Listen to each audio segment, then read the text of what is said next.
বন্ধুরা, আজকে আমি বিউলির ডাল দিয়ে একটা স্ন্যাক্স তৈরি করব।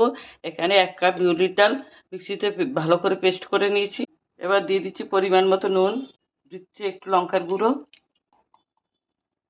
দিচ্ছি একটু ভাজা জিরের গুঁড়ো।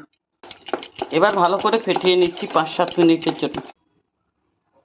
এবার ভেজে নিচ্ছি।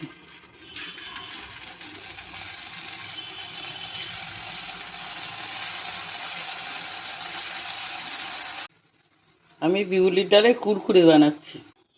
কুরকুরেটা ভাজা হয়ে গেছে, এবার তুলে নিচ্ছি। আমার কুরকুরেটা হয়ে গেছে। কুরকুরের মধ্যে দিয়ে দিচ্ছি একটু আমচুর পাউডার, দিচ্ছি একটু কাশ্মীরি লঙ্কার গুঁড়ো, দিচ্ছি একটু চাট মশলা। সব মশলাগুলো কুরকুরের সাথে মিশিয়ে নিচ্ছি। দেখুন কি সুন্দর কালার এসেছে। বাচ্চাদের তো ভালো লাগবে, বড়দেরও ভালো লাগবে।